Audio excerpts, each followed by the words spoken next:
So very exciting to have been able to address some of those needs at the elementary and the secondary school. Go ahead, Nick. And the last one, remember that crazy hypnotic graphic that I put up a couple of minutes ago?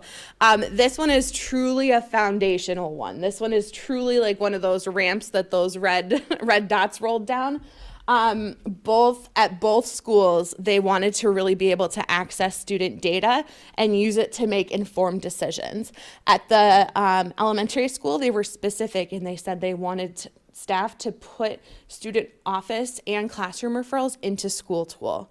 What that allows us to do is pull up something like a graph like that and say, this is the amount of incidences that we've had in this location, or the amount of incidences that we've had in this grade level cohort throughout the year. This kind of graph we could generate it last year, but it wasn't consistent because it wasn't coming from the actual, like straight from the horse's mouth, essentially. So we're seeing an increased level of documentation, but that's the true measure of what's going on within our school, right? Is the actual documentation that's happening. So what we can do with this is this kind of data is looked at by our tier 1 teams every month. But after this year, what we'll be able to do, and this is where my nerdiness comes out, is we'll be able to look at our data from this year, next year, and say, oh my goodness, in November, we had 18 incidences in the hallway. Sounds like maybe in October, end of October, we need to have some sort of booster or use our secondary forum time to remind students about expectations in the hallway and to try and be more proactive as we kind of establish some of those trends. So that's pretty cool. Go ahead, Nick. The next piece is still a tier 1 piece, and it's focused specifically around Eagle Time in both of our buildings. At the secondary school, Eagle Time is 15 minutes in their day where they're in a small group with a teacher and do community building or academic work or some social emotional learning pieces. And at the elementary school, it's 20 minutes. For most people, it's in the morning. And again, same sort of thing, community building, SEL work. So at the elementary level, in their plans for excellence, they identified that they wanted teacher involvement in this tier 1 time, our Eagle Time. So members of our tier 1 team have helped develop parts of our Eagle Time curriculum. It's based on Character Strong, which is our tier 1 SEL program that we use. But members of our tier 1 team put together resource bags for our teachers. This happened to be our word of the month was empathy. And they put together things like read aloud documents, circle questions, posters to be displayed. And what this does is our expectation of staff is not that they exactly follow what that curriculum says to do, but they use the materials in a way that works best for their classroom. And that's been really successful. One thing you can note up there is we sent a survey to all staff asking how well is Eagle Time going in your classroom on a scale of 1 to 5, 1 being poor, 5 being excellent, and our average response rating was 4.07, which for a brand new program, brand new tier 1 curriculum is a pretty strong result. We're really proud of that. I also wanted to add that hold on, I have one more note. We asked staff, what do you like the most about Eagle Time? And the top 3 words that staff used to describe what they liked were students, time, and connect. So time to connect with students. Can I ask a question really quick? Sure. Will that same survey be given to the students? What they like about it? Yeah, I think we haven't made any plans to do that yet. I think with a little bit of tweaking, just the wording type of thing, I think that would be an important piece to have. I would think that push would probably come from our tier 1 team maybe in May or June to just as we kind of gather together before we make choices for next year. Great, thanks. Yeah. At the secondary school, we had during our Eagle Time, it includes forum, which is an opportunity to meet as a grade level. They do information sharing. They talk about different reminders, different issues that are going on with each different grade level. And our Eagle ambassadors have helped to develop activity choice boards. Those are done monthly, and they have things like circle discussion prompts, activities from Character Strong, like a collaborative drawing, positive self-talk activities, a Look It NFL trivia competition, and a volleyball tournament, all happening in February. So opportunities to really find something that you like and feel a sense of belonging during your Eagle time. And our staff are always able to access Character Strong, our Tier 1 curriculum, to do any sort of activities that they might want to do during their Eagle time. Thank you. We're getting there, guys. Our other Tier 1 push for SEL this year is at the elementary school, they wanted to focus on the continuum of response, which means when a behavior occurs in a child, how do you progress through, like, what's your response first, the next time you have to kind of address it, the third time, that sort of thing. And the secondary school just completely committed, and they said that they wanted to explore restorative practices. So we are working with BOCES to offer, we have 4 free days of coaching with BOCES to help develop some of our systems and work around restorative practices. We are going to start at the admin level, having a common definition of what restorative practices are and be deliberate about our rollout. The concern with restorative practices is that it's easy to say, oh, we're just restorative practices, that means you don't have consequences for kids. Very untrue. Restorative practices is an opportunity to not only provide consequences and work through issues, but also to provide learning opportunities for children. So we're going to be exploring some of that. We already have a foundation because we've done a lot of circle work in our district. So it's really exciting to see something like that unfold. Go ahead, Nick. Okay. Can you actually go to the next one too? Let's do 2 for 1. At both buildings, they really wanted, in their plans for excellence, some response for interventions for students with kind of lower level needs, not like the students who you're like, oh my goodness, that guy needs a lot of help, or that little girl needs a lot of support, but the students who maybe fall through the cracks a little bit. At both buildings, we're developing interventions that help students connect with adults. In the elementary school, we're calling it Eagle Connection. We currently have 7 students at 5 different grade levels participating in a pilot. Eagle Connection offers increased opportunities for feedback and an opportunity to meet with somebody consistently in the morning, in the afternoon. So that's that becomes your second adult that you're really close to. And then throughout the day, the classroom teacher gives you feedback on how you're doing meeting our expectations. At the secondary school, they really wanted to focus on deliberate connection with students. So we're working on a pilot called 2x10. 2 minutes a day for 10 days of deliberate connection with students. This is an intervention that's proven to help with attendance and feelings of belonging in students. Go ahead, Nick. The secondary school also really wanted to target some interventions around vaping, drugs, and alcohol. So we actually were able to leverage a partnership that already exists between the Council on Alcoholism and Addiction.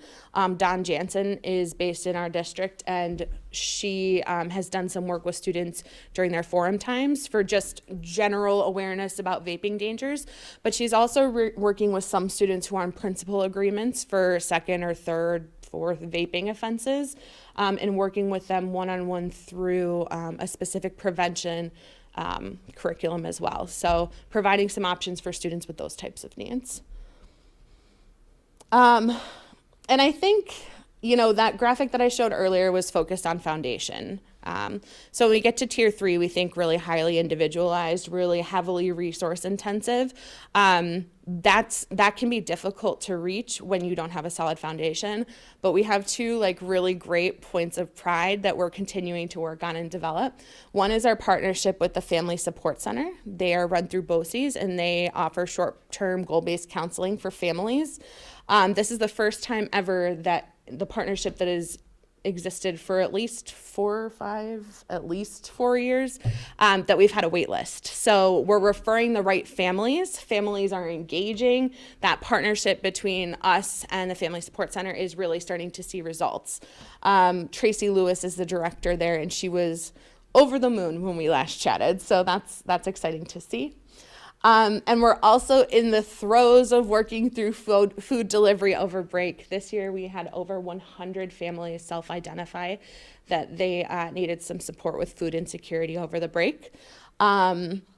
That is up from, I think we delivered to 36 families last year. So that was a significant increase. And we wouldn't be successful if not for our partnership with the Phelps Community Food Cupboard, Wellspring Food Distribution Center, the United Way, Tops and Clifton Springs, and the Newark Wegmans. So we have a room in the secondary school right now that is full of food. And over the next couple days, we'll be sorting it out and getting it out to deliver to families. So meeting those individual needs in a way that is systemic and sustainable is what we're working towards. Next steps, lots of next steps. Nick, can you click one more time? My little eagle there is really meant, I think, to represent that there's lots of different ways we could go next, lots of solidifying and tightening up that we can do. But that eagle's a little creepy looking, but the purpose of putting him there is because if you think back to like the second slide I showed with all of our staff members' names, there's a saying that says MTSS moves at the speed of trust. So you can't make all these changes if there's not trust and people don't see the value in what's going on. That little eagle represents all those people who are on that list who are going to help us decide where to go next. This is not just a Margot or Jeff or Nick decides like this is what we're doing next. Like it really requires and we have made buy-in from our staff an integral part of the choices that we've made. So we'll continue to work to do so as we try and accomplish some of our next steps there. So with that, I'm going to grab my water and I'm happy to take any questions because I know I just talked a lot. So thank you so much for your time, but let me know if you have questions.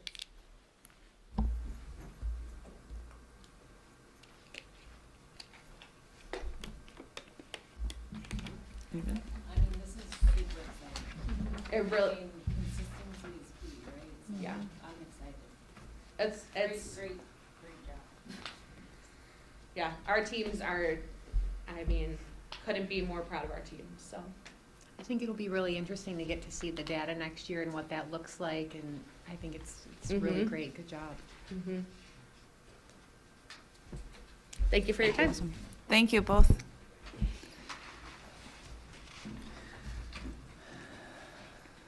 All right, moving on to superintendent's report. Okay, my turn. So I just have a few updates for the board and the community this evening. I'll start with our current capital project. You know, I really, each month I feel compelled to deliver some level of update. The updates are getting harder to come by, which is actually a good thing. What that means is we're winding down. So a couple key updates. By the end of this month, the new high school band room is going to enter what's called the punch list phase. And the punch list is literally the final items to take care of after an inspection with our facilities director, our construction managers, and our friends at the Edge Architecture. So they'll go through the space.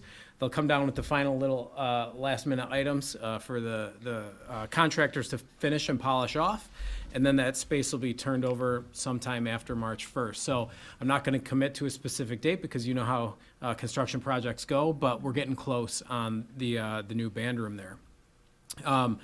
Something pretty cool is going to happen if you like science. We're going to have a crane on campus over February break. The crane's going to lift a new air handler, swing it over the building, and place it on the roof. So with that comes some safety concerns, both outside and inside the building.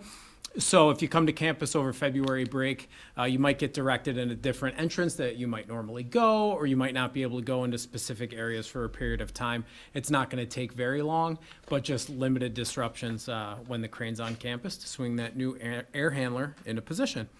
And then I just want to remind the board, the last two pieces of work for this project are scheduled to happen over the summer, and that's what's called the terrazzo, or that really classic tile floor that you see in school buildings right out here. The new terrazzo flooring going in the new hallway next to the new cafeteria.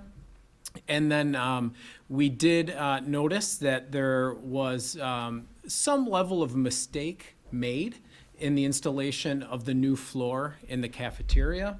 So that company is going to come back out while the terrazzo is being installed, and they're going to rectify those issues in the new cafeteria over the summer. So, and those theoretically will be the last two things that happen in the current capital project. So, to turn the page, yeah, it is exciting. To turn the page, we always need to continue to ensure that the buildings are operating properly and that we're making enhancements across the district in a cyclical way. In other words, this project's ending, we got to start the next one. So the Facilities Committee has met twice on the new project. I'm going to speak in very vague generalities because we haven't committed to anything yet completely. But the scope of that next project is really getting dialed in and focused, which is very cool to see. And it's exciting. The financial end of things is coming into focus as well. Shout out back to Carl's presentation. Currently, between the two capital reserve funds, there's about $6.1 million available for us to use. And when we think about the aid that we get back on capital projects, that $6.1 million goes way further than $6.1 million. So I'm, again, going to stop short of a full price tag because we haven't dialed the whole thing in yet. But that more details on that new project will be forthcoming in the next few months. And we'll be going out to seek community input and feedback based on our first presentations and rollout of that scope for the next project, which we hope to have a successful vote in December of 2024. So just a few months from now. Well, not a few, like 10 months from now. But that's really not that far away. All right, so the next piece is the instructional calendar. Each board member has a draft calendar for next school year. This calendar is actually 2 instructional days short as it stands for next school year. And we're working on getting those 2 days installed into the calendar. One of the reasons that there's such a squeeze next year is that this past September, the governor signed into law legislation that says that schools need to provide a school holiday for Lunar New Year or Chinese New Year. So Lunar New Year happens somewhere mid to end January, all the way to somewhere in the beginning to middle February, because it is based upon the phases of the moon, literally. So when Lunar New Year happens, sometimes it's going to happen on a weekend. In that case, it doesn't impact our instructional calendar for the year. Sometimes it's going to happen when we already have a school break, like February break. And again, in that case, it doesn't impact our instructional calendar. Well, next January 29th is Lunar New Year, and it's on a Wednesday. So that does take one instructional day off the table for us. So now, because the calendar is already so tight, there are a lot of little details that go into making this change. So we have to cross-check with all of our collective bargaining units to make sure that we're falling into the confines of that agreement or those agreements. So we have some things in the work right now to rectify this, but I wanted you to have a draft calendar in front of you so you could see what next school year will look like. And I'm committed to having a final version of that calendar for you at the March meeting with everything fully rectified. And just if you're keeping track, in 25-26, Lunar New Year is February 17th. That's the day after President's Day. Won't impact our calendar in 2026. In 2027, it's on a Saturday. Won't impact our school calendar. In 2028, it's on a Wednesday. It's going to impact our school calendar. And on 2029, it's on Tuesday the 13th, which will impact our school calendar. So I wanted to see how Tuesday the 13th of February, excuse me. Yeah, the week before President's Week. So, school on Monday, no school Tuesday, go to Yep. school for 3 more days, and then you're off for. Yep. This is crazy. Yeah. that's 2029. So we'll see what changes between now and then. There are two key things happening between now and our next meeting. One of the key things is the musical production of Into the Woods. There are 5 performances, March 8th, 9th, and 10th, and March 15th and 16th. Ticketing information is still to be announced, but we're super excited for the theater experience to finally be able to stage a musical in the auditorium. If you remember, a year ago, they were preparing for their musical in the black box because the auditorium was offline. So it's exciting that they'll be able to perform in the auditorium. Mid-Lakes Madness, our second annual United Way awareness campaign and donation campaign, is Wednesday, March 6th. So that's in conjunction with the district and our Mid-Lakes Athletic Leadership Organization, MALO. And there's a staff volleyball tournament. Each staff team pays an entry fee into the tournament, but it's really a donation to the United Way. In the evening, there's a basketball game, students versus staff. And again, there's a small admission fee for everybody, but those are all donations. So any money collected that night is for a charitable cause. And last year, over $2,500 was raised for the United Way, so it was very successful. So we're excited to see what this year brings for Mid-Lakes Madness. And then the last update I'm going to do is kind of lengthy, but I feel it's important to read the whole thing. So later in the agenda tonight, the board is going to vote to join a lawsuit against social media companies.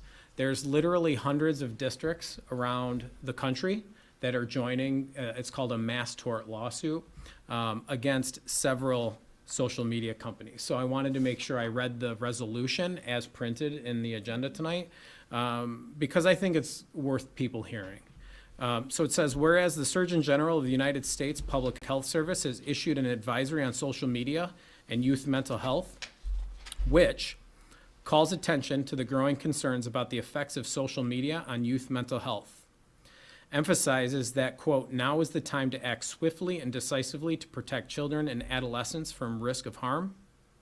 The onus of mitigating the potential harms of social media should not be placed solely on the shoulders of parents and caregivers. And technology companies play a central role and have a fundamental responsibility in designing a safe online environment and in preventing, minimizing, and addressing the risks associated with social media. Whereas the Surgeon General of the United States Public Health Service has further concluded that, quote, social media use by youth is nearly universal. Up 95% of youth ages 13 to 17 report using a social media platform, with more than a third saying they use social media almost constantly. And, quote, nearly 40% of children ages 8 to 12 use social media. Quote, in early adolescence, brain development is especially susceptible to social pressures, peer opinions, and peer comparison. And, quote, social media may perpetuate body dissatisfaction, disordered eating behaviors, social comparison, and low self-esteem, especially among adolescent girls. And, quote, in a nationally representative survey of girls aged 11 to 15, 1/3 or more say they feel addicted to social media platform, to a social media platform. And, quote, over half of teenagers report it would be hard to give up social media, and that there is a consistent relationship between excessive social media use and depression among youth. So, whereas the Surgeon General of the United States Public Health Service has specifically urged that it is urgent that we take action, whereas it has been reported that students, quote, more than ever, were glued to their cell phones during class, and whereas it has been reported that a, quote, growing number of educators find themselves on the front lines of a fight to change how students use social media, and, quote, there was been a push for more schools to develop programs to help educate students on the dangers of social media.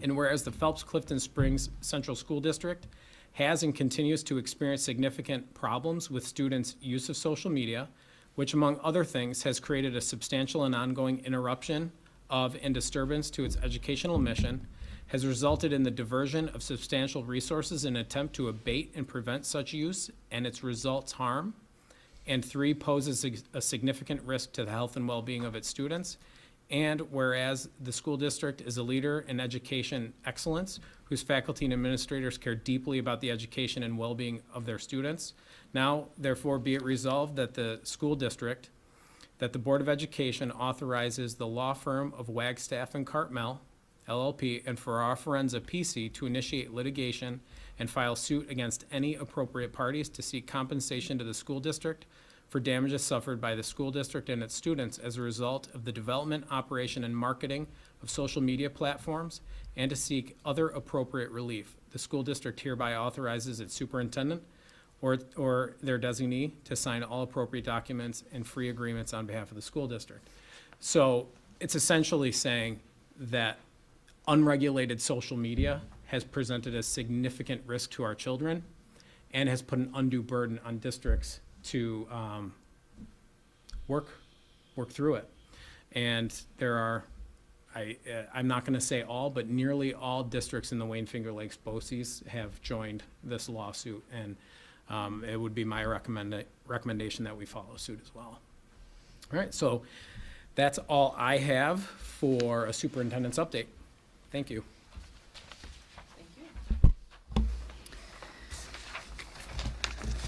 All right. Board discussion topics. So Pam did print out for everyone the sign-up registration form for the annual conference, four-county annual conference. So if you are available and interested in attending, fill this out and get it back to Pam so we can get you signed up.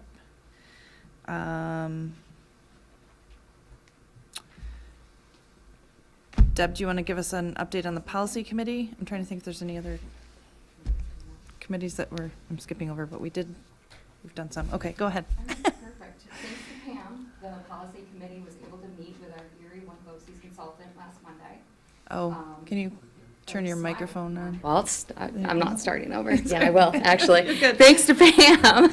The policy committee was able to meet with our Erie One BOCES consultant last Monday to review potential resources that the district can utilize to help with the massive undertaking of our policy manual. Our consultant, TC, has over 15 years of experience in managing the policy manuals for many of our neighboring districts. Utilizing the consultant will expedite the process and ensure, as you guys can tell, we're only doing 3 at a time. So we'll be able to fit a lot more into our meetings. Utilizing the consultant will expedite the process and ensure that our manual is aligned with current law. This will save countless hours of research for the committee and the district clerk. The consultant will begin reviewing our current manual immediately, hopefully, and provide us with recommended updates moving forward. The cost of the 2-year contract is less than $2,000 in total. I think with aid, it was around $1,800, Yep. around $1,800. The policy committee remains committed, though, to meeting monthly to review the recommended changes and familiarize ourselves with all district policies moving forward. Yeah, I Questions? think it was kind of a no-brainer from our end, hearing what they're able to do and help us with to Yeah, we can move save forward with time more and than resources and move, much faster through the whole policy, policy. And we're not having to check, oh, well, is this, align with current law, or is this what other districts are doing, or what are other districts using for their language in this policy? So I think it's just going to save us a ton of time. I think it's worth the $1,800 Yeah. over 2 years. Yeah, That's and moving forward too, they would continue to help us year over year. So if there was a change, they would bring it to our attention right away so that we're not changing it at a later date. Right, 12 years later. Yeah, I didn't. Some of those policies, and some of the policies that have been there since 2012, Will there never haven't been change, yeah. changes, but at least we'll feel confident that whatever needs to be changed is updated and current and aligned with law. So, thank you, Deb. Do you have anything, Lynn, with legislative? committee? Yes, thank you. I do. So lobby day, from what, we kind of gathered, did go well. We had the opportunity to, the representatives to advocate for the different areas that we had identified pretty much all school districts were on the same page. So next, we are beginning our federal position paper and getting some things together for that. Really, again, kind of advocating funding is a huge piece that we'll be advocating for and kind of putting together. So those are next steps. We're kind of in the beginning stages of getting that together. So, will that be like keeping the same things that we're advocating at the state level to the federal level, or will there be like a new survey where we kind of? So that's a good question. They didn't mention the survey at this point in time, but that's definitely something that I can bring up and ask. I think it's actually not a bad idea. I know from, it looks like last year what was kind of on the docket was the Every Child Succeeds Act, addressing child nutrition, ensuring funding was in place, both Title I, IDEA, ESSA, and all the different educational programs, looking at kind of the limitations of grants, just in maybe kind of looking at more of how to put that into funding as opposed to these kind of competitive restricted grants that are that can be applied for. And then school-based Medicaid and healthcare reform was another kind of avenue. So a little different, I think, just given the focus of the federal. Yep. But yeah, we've got Yeah. some good things to advocate for. Yeah, awesome, thank you. Yeah, absolutely. Does anybody else have anything for board discussion this evening? All right. And we are on to public comment. So the Board of Education values the input of the Mid-Lakes community and welcomes public comment on any topic related to board work, with the exception of matters pertaining to individual personnel and/or students. All public comments must include appropriate language and observe proper decorum. Anyone making public comment must identify themselves by name and address. The public comment period will be limited to a total of 30 minutes and 1 comment per person. Individual comments will be limited to 2 minutes. The board does not respond to items presented or questions raised through public comment. However, the board may discuss topics of public comment at a later time and/or contact the individual who submitted the comment. And so we have one person signed up. So Tanya, Ms. Larson?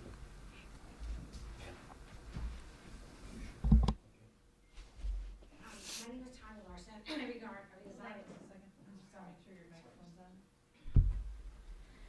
So my name is Tanya Larson. I live at 2299 Lester Road in Phelps. My daughter is a member here at the school of a 14-year-old girl. I'm here today to review the facts and add additional information concerning the attack on my daughter in the high school cafeteria on November 17th of 2023. As a reminder, this could have been prevented as numerous threats were brought to the school in previous months. Because it was affecting her mental and physical health, in October, Starbridge and I requested home instruction with a tutor. The school responded, "We do not offer that as an option," in writing. My daughter has an IEP. It is New York State law under DASA that the school is to provide all students and my daughter with an environment free of harassment and discrimination. This attack should not have happened. There are now a few items now that are keeping me up at night. Number one, on November 7th, there were 2 girls attacked in the cafeteria 5 minutes apart. One girl who made no physical contact with the other student, this is a fact, and I have letters from her mother, received 10 days out of school suspension, 10 days in school suspension, and 5 weeks quiet lunch, which I totally understand.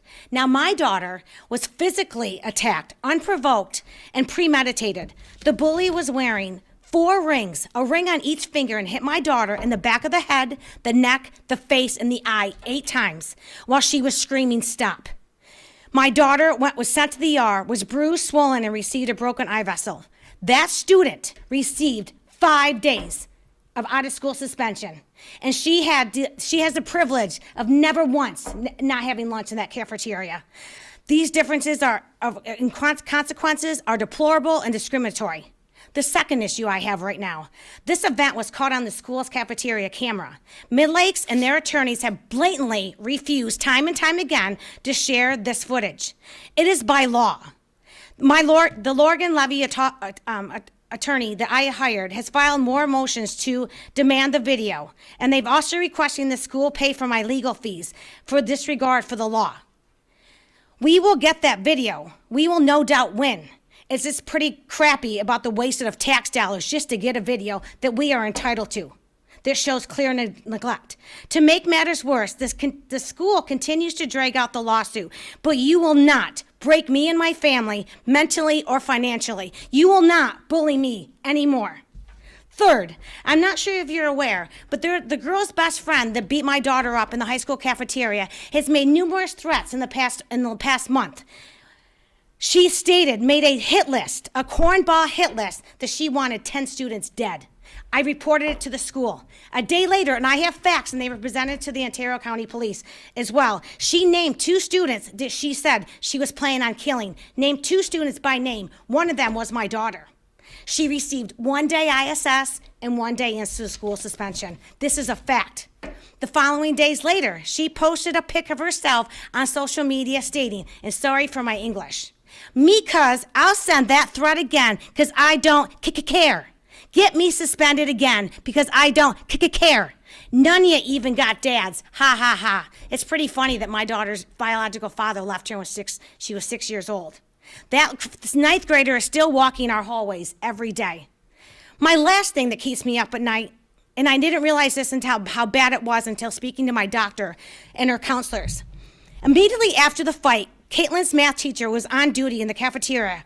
After the attack, consoled the attacker and says, "Oh, honey, are you okay?" Sat her down and rubbed her back. Set my daughter walking to the office alone, crying, humiliated, beaten up by herself. I did not realize how bad it was until my therapist, 3 different therapists, has said the drama and the trauma that has caused her. That has caused her more pain and humiliation from the attack itself. That never should have happened. And why is it happening? And you know what? Not one person from the school, not the teacher, not the daughter who beat her, not the teacher who humiliated her and sent her down to the hallway, calling me on the phone. Someone should have walked hand in hand with her. Not one person has still yet to apologize. I will never stop fighting. I don't care if it breaks me. I am going to make changes. My daughter deserves this, and so do I. You guys have tried to destroy my entire family, and nothing is being done. And yet my daughter has to go. She went back to school on Monday finally. But yeah, she did get a month of home instruction by a tutor. It's pretty funny that I had to get a lawyer to get that done. But things aren't working out for her. I put her back to school on Monday, and she still has to sit that lunchroom with the girl who beat her, and no one's doing anything about it. And I'm not going to stop. Thank you. Thank you for your comments. On to new business items. Policy manual modifications. Do you want to Okay. explain some of these? Yep.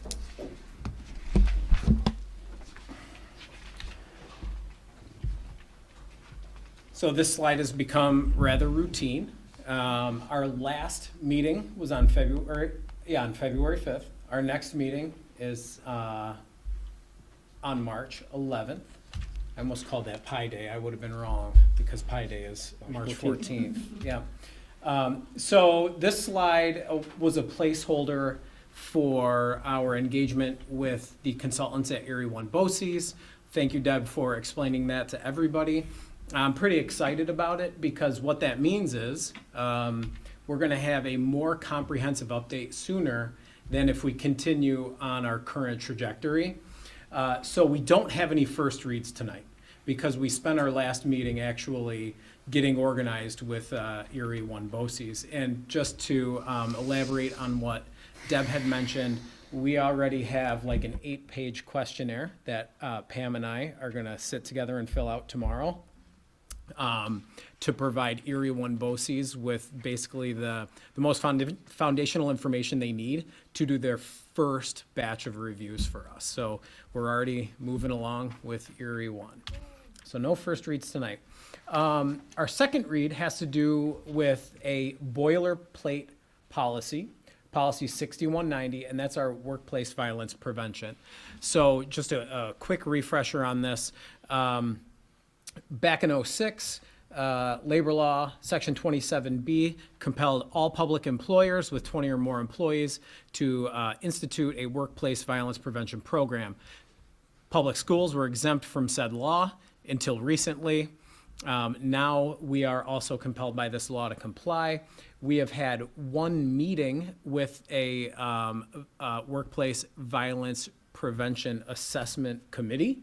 We have a second meeting scheduled for after February break, and that's to review potential places throughout the daily workday of several different employee groups where they could be subject to potential violence. So I'm not going to go into details because I don't want to name those places, right? So when we talk safety, we don't ever talk about our weak points. So that being said, it really is a boilerplate policy.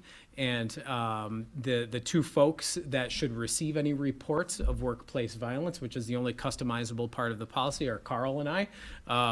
Carl is the number one. I'm the number two, thankfully. Comes with the territory of being a business official, I suppose. But we'll do our second read. So we'll constitute the second read. It'll be constitutive of any questions that the board may have. So are there any questions surrounding the rationale behind this policy, the policy itself as presented in the last meeting, and why we're doing it? Okay, fair enough. We'll call that a second read. And then after that, we just have some adoptions this month. Later on in the agenda. So we've had our first and second reads on policies 3421, that's Title IX and sex discrimination, and policy 3420, non-discrimination and anti-harassment in the workplace. I will spare you the long-winded legal foundation of those two policies, but these are also fairly boilerplate policies. The only customizable pieces have to do with the timeframes in which the investigations and the resolution to those issues have to take place, and then the resolution be present. So we will, or the board will, adopt those policies later tonight. So that's all I have for you. I don't know exactly how these presentations are going to look as we get into the work with Erie 1 BOCES, but we'll keep policy updates from the policy committee a standing item at our board meetings, so we can just report out on what we've been working on, whether there's adoptions or first reads or second reads or what have you. Any questions? The other thing I just want to add is she mentioned that we wouldn't necessarily, if there is no change in a policy, or if it's just a very minor change, we could not have to do a second read. We could vote to just do the first read and then adopt it. So that might help speed things up a little as well. So I think that's another huge benefit of having BOCES involved with giving us some advisement as to what do we need to do legally to make sure that we're doing this efficiently and in a time-sensitive way. So just wanted to add that. All right, great. Thank you.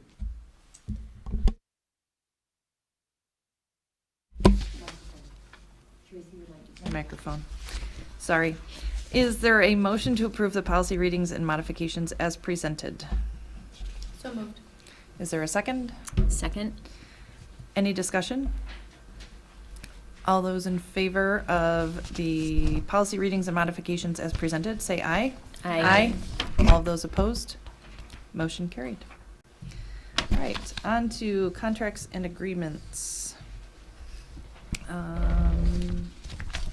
Why is this not updating? Oh, there we go.